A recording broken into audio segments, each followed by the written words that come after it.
Welcome to Wireless LAN Weekly, a podcast focused on the wireless networking professional. We aim to educate, inform, entertain, and inspire. Get ready to listen and enjoy. Now to our host of the show, Keith Parsons.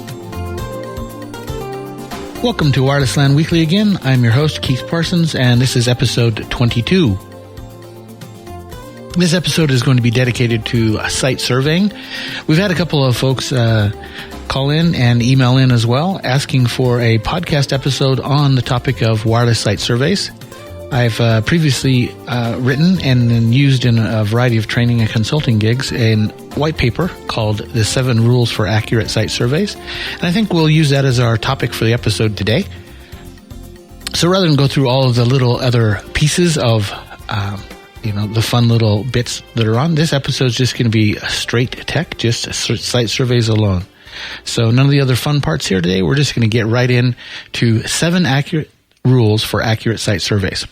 Now, I've been using these rules for years now. They came about having taught hundreds, actually a couple thousand now, different people on how to use a variety of site survey tools. And then most of them came from reviewing in my consulting gigs surveys that other people have done or have hired to have done, and found that the surveys were so bad we had to throw them out because they were done incorrectly. So this isn't going to be talking about when you do surveys. I'll share a little bit about that. First, surveys are to wireless what a fluke LAN meter is to wired. When you go and install a wired network, you spec the cable and say, we need Cat 5e. And then the cable pullers pull the Cat 5e cable, and when they're done, they come back and they use a LAN meter or some other tool like a fluke LAN meter that measures very specific details about that cable pair. Things like near side crosstalk, far side crosstalk, pinouts, twist ratios, things that show that cable meets Cat 5e spec. And if it does meet Cat 5e spec, then you know for sure you can run 100 meg across it and perhaps even gig. If you want to guarantee you have a gig to the desktop, you're going to pull Cat 6 cable and the cable pullers will come back. Sorry, don't mean to be mean to the cable pullers. The low voltage electricians will come back after the fact, connect up their meters and prove that their cable meets Cat 6 spec. And if you as a network engineer have that proof, then when you go run a 1,000 meg, a gig over that network, it's going to work for you. Amazing. In wireless, we use surveys to prove that our wireless network also meets specs. Now, we have a whole bunch of specs that we need to meet when it comes to wireless LANs. We have connectivity. Well, connectivity in wired, the ability to put electricity on one side of a cable pair and have it come out the other side, that is minimum. You must have that in order for cables to work. But just because I have a piece of barbed wire that can carry connectivity does not mean it can handle a gig network connection. It doesn't have the near side crosstalk, far side crosstalk, pinout ratios, and all those other things. So connectivity is required, but it is not nearly sufficient enough. Connectivity to us in the wireless world is RSSI, Receive Signal Strength Indicator. It's the dB that we measure. Yes, you have to have dB in order for wireless LANs to work. But dB alone, not quite enough to make sure it works. Yes, it will give us some level of connectivity, but will it be to the specifications we need? So I'm going to talk here about the rules of surveys on making accurate surveys. But the reason you want to do a survey is to prove whether or not your network meets the design goals that were originally set. Now, sometimes no one set any design goals. They just said, we need connectivity, we need coverage. And coverage is easy. Anybody can get coverage. Just throw another AP up and put some more power on it. But what we really want is the network to meet the design spec. And if you don't know what the design spec of your network is or needs to be, well, then go check the vendors of your clients. The client devices will tell you what the design spec is. If you're putting in a Cisco 7921 phone running on 5 gigahertz, it says under spec, I need a neg 65 for the first AP and a neg 65 for a backup AP. Well, now we can go measure that. It also says things about cross-channel interference and number of users per AP and all those things we can get from a survey. So let's assume we already have all of that done. How do we go about doing an accurate survey? Well, some people like to do surveys before they install. Good. I have nothing to say wrong about that. Some people like doing it that way. The whole AP on a stick method, I think, is a little flawed. But doing a pre-install survey, we can use these same rules. But you might want to do a pre-install survey, but you must do a post-install survey. How else do you know what's in the air if you haven't measured it? So surveys are measuring what's in the air. And now let's get on to the rules. First rule. When you start, you need a drawing. The drawing isn't for the computer. The computer knows by talking to the wireless NIC what the signal strength is, what the timestamp is, all of those things. The computer knows what's happening. It also knows when, because it has a nice clock. What the computer does not know is where. The where comes from the human, you, the site survey person.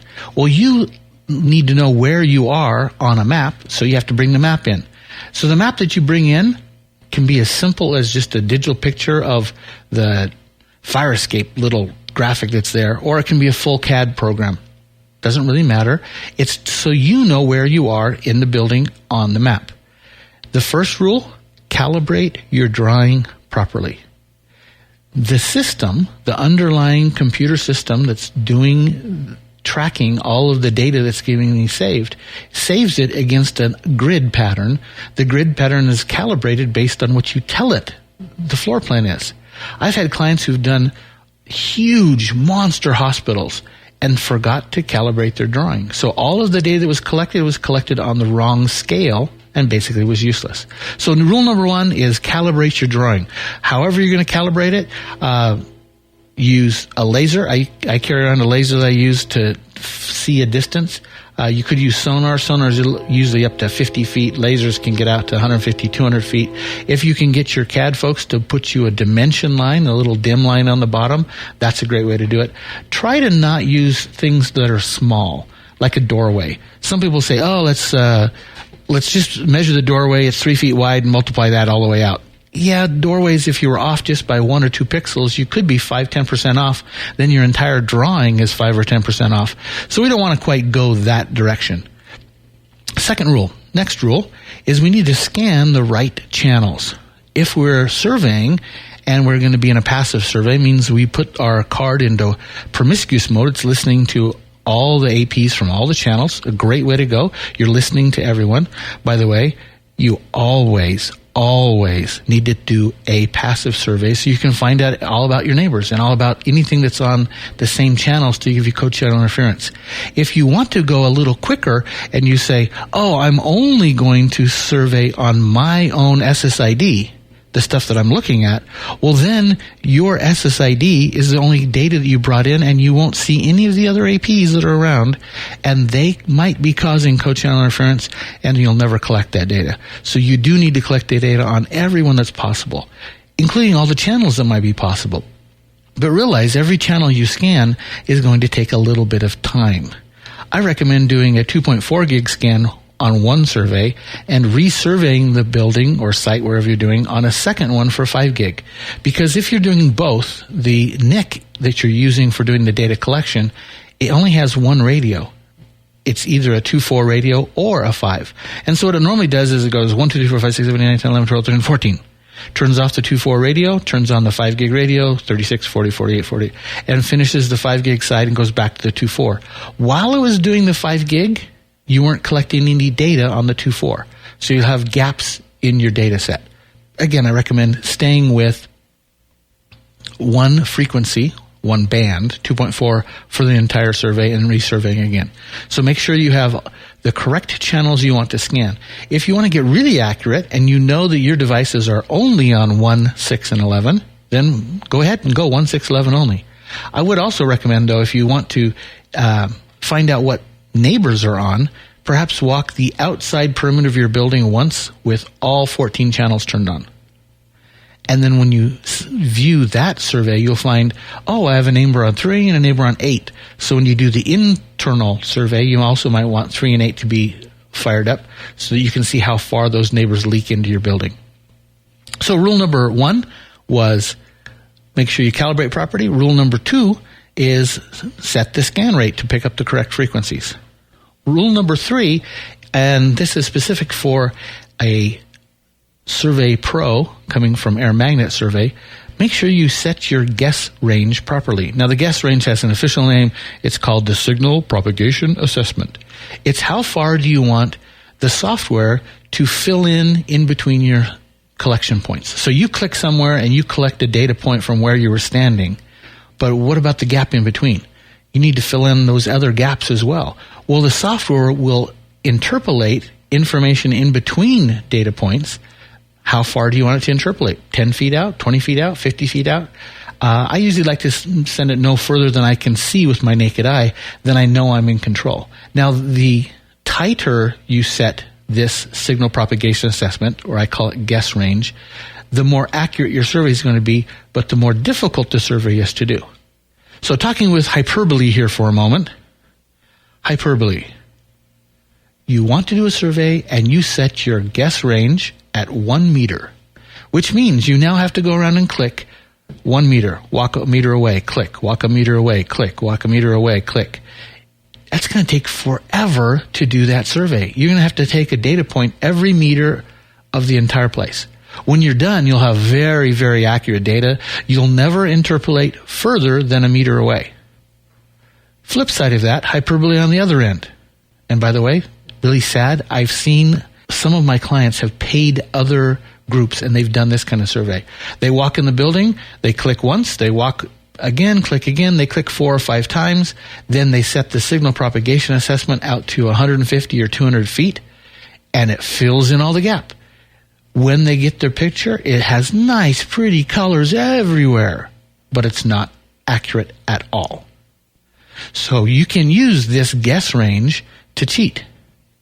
I have another white paper on how to cheat with a site survey, and if you have third parties who are giving you surveys, you might want to take a look at that cheating white paper. It's available on the website. So, third rule is set your guess range properly. It will also determine how often you'll have to click, because if you set your guess range every 15 feet, then you'll have to click every 15 feet as you're walking around. That's the next rule. Third rule, if you're going to turn on auto snap, so it's going to snap for you automatically, and this is in also Air Magnet Survey Pro, but other software has the same capability. As you're walking, you don't have to click everywhere. It will click based on time. You need to have a dot, a click place, a collection data point, however you want to call it, at least as far as wherever your guess range is. So if your guess range is 15 feet, every 15 feet I have to have another snap, another little data collection. Well, based on how fast you walk, you can adjust that auto snap rate to match so that it stays at the 15 feet. If you want to guess 15 feet and you set your snap rate to a half a second, you're not going to go 15 feet in a half a second. So you're going to have too many data points. It might not change the accuracy very much, but it will change the processing time when it comes down to evaluating your survey, in that you have too many data points and it's going to slow down your analysis without giving you any more accuracy.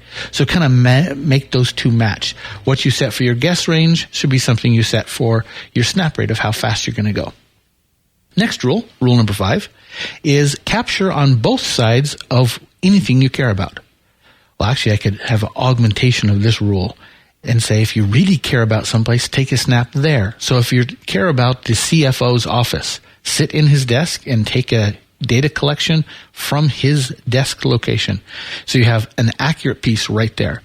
But other than those very specific places, the general rule is capture on both sides of whatever you care about. The reason I say both sides is the software that does the data interpolation needs something on both sides of anywhere to calculate what's going on. The algorithms use free space loss calculation unless there's another data point there. So it will use free space loss unless there's some other further information you got from another data point. Well, if I have data points on both sides of something, I now learn the RF characteristic of what's in between, so I'm more accurate. If I'm only on one side, and I call these one-sided guesses, like when you go to the outside of a building, you click once, and then you have it guess out into the parking lot. Well, you're standing there, you can see there's an exterior wall right in front of you. And yet you know the software is going to do a free space loss calculation which means the resulting colors that you're going to get in your output are always going to show something that's wrong, because you know there's a wall there and it's not going to use the wall. If you care about what goes on out in the parking lot, or you care how thick the exterior wall is, how much RF attenuation the exterior wall has, then click on both sides of the exterior wall and you get a much, much more accurate answer. So again, a side note to this capture on both sides is capture outside in, not inside out. It's another way to get slightly more accurate. If you're surveying in a room, let's say it's a hospital room and it's a little, there's a hospital bed there and there's windows and etc. If you just go to the center of the room and click, you're having the software guess from the center out. If, on the other hand, you walk to the outside window and click, and you walk on the inside wall, on the inside of the hallway in the room, you're now clicking into the room. You're guessing in, not out. And the in guesses are more accurate than the out guesses. Next rule, and I've run across this myself many times, click accurately. Sometimes it's kind of hard as you're walking along and you might have just a little laptop and it has a trackpad or one of those little weird pointy stick things and you can't quite click exactly right. The problem with clicking wrong, and you might only be a couple of inches wrong. Those couple of inches wrong aren't going to make that much difference in the actual data interpolation that's going to be happening. But when someone else looks at your work and they see that you clicked on a wall, did you actually walk through the wall or on the wall? Or I made a mistake once on one side I was working on and I forgot to click in the corner of a swimming pool. So I ended up putting a line across the pool and it looked like I could walk on water. Obviously I can't walk on water. I had a client show me one of theirs that made it look like they flew between little wings of a building about 5 stories up. It was an H-shaped building and they flew across the atrium. Amazing how they could do that. People look at your data sets and they go, well, you couldn't have walked there. And if they don't believe you could have walked there, then you're ending up looking and being a little suspect on the rest of the data that you're collecting. So just try to walk as accurately as possible. Another hint on this is move your mouse ahead to where you're going to be, and then when you get there, all you have to do is tap your mouse. It's much easier than after you get there fumbling around trying to find where the clicker is. So, 6th rule, click accurately. Rule number 7, always do a passive survey. You have to find out where all access points are, not just those that you're looking for that are yours in your corporation. You have to find everyone, neighbors, ad hocs, anyone who might be using that frequency, or we can't do accurate co-channel interference information. They all count toward the frequency that we're on. And if we're only looking at our own data set, we're not getting that, and then we'll have inaccurate information in our surveys. So, we've just covered the 7 rules for accurate site surveys. First, calibrate your drawing properly. Second, make sure you're scanning the correct frequencies. Third, set your guess range or the signal propagation assessment properly for the kind of building you're in. Next, make sure your snap rate or how fast you're collecting data matches your guess range. Rule number 5, capture on both sides of what you care about. Rule number 6, click accurately. And our final rule number 7 is always do a passive survey. Those are the 7 rules for accurate site surveys. We're going to come back in another episode in the future and talk about how to analyze the survey data that you've collected. That's a whole nother process. But as a little bonus here at the end, we're going to cover some other rules that have to do with active surveys. A passive survey is when you put the client card into promiscuous mode, RF monitor mode if you may, and it's going to be listening to all the frames coming from everyone on that frequency. Very useful, and again, you must have one of those. In addition to that, you might want to run an active survey. Now, an active survey is a difference than a passive in that the client card does not be in promiscuous mode. It actually becomes a client. It's going to do client mode things. It will associate to an AP, and if it's running security, it will run the security authentication cycle to be in, and you will send live data from the client to the access point. Because you're sending live data from the client to the access point, you're also collecting not only RSSI, signal noise ratio, all those little pieces, like a passive. You're also collecting measured data rates and measured error rates. Much more information, detailed information about what's going on. In a passive survey, we might guess that a neg 72 dBm is going to give me 11 meg throughput. But in an active survey, we actually send data at 11 meg. And if I get outside 11 meg zone and I downgrade to 5.5, it actually downgrades to 5.5. And when I plot my speed circles, they are accurate because it's exactly what I achieved. Now, the problem with active surveys is we have a bunch more rules, because to do active surveys right is difficult. It is hard. It is expensive. When my clients ask for a survey and I say, oh, you want a passive survey? That's going to cost you X. They go, well, no, we want an active survey. Oh, that's going to cost you 4X. Yep, I said it. 4 times more money for an active survey than a passive, because they're hard to do. They're very difficult to do accurately. Now, it's easy to do a bad active survey. And the reason, rule number 7 above, always have a passive survey, is because I've had clients bring me active surveys that they did on a site with no passive. And they might have 80, one of the examples here, they had 88 APs on a floor. But in their active survey, they only picked up 7 of them. And so they said, where's all the other APs? Well, you never connected to them. The problem with the active survey is it does just what a client card would do. It associates to an AP. As you move, you might go over 1, 2, 3, 4 APs away before you roam. You never collected the data from those other 3 APs. You only collect the data from those you're actually associated with. So the supplemental rule for active surveys, the first one is capture data from all access points. This is hard. You're going to walk through the building and pick up access point 1, 7, 12, and 14. Now you're going to have to come back and do another active survey and pick up 2, 8, 14, and 19. Well, now you got 2 sets of 14 and you missed some others. So you go through and do multiple cycles through. The ultimate active survey is you do 1 survey per AP, and then you merge them all together. Another rule for active surveys. We normally don't have this problem with passive surveys because you are walking to the edge of everything. But in active surveys, you need to capture to the edge of that access point. We like to get close to an AP. As we walk away, we get neg 70, neg 60, neg 65, neg 68, and neg 68 was our target, so we stop walking because we met our goal.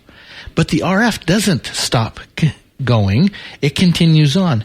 If you stop the data collection in an active survey when you get to the edge of what you want, you're not collecting all of the data of where the collision domain is, where that AP is contending with other APs on the same frequency, because you never went there. When you merge all those nice actives together, you'll never see where they're going to contend. And yet in the real world, that signal did continue on, and it caused co-channel interference to all of its neighbors. So, second rule for active surveys, capture to the edge.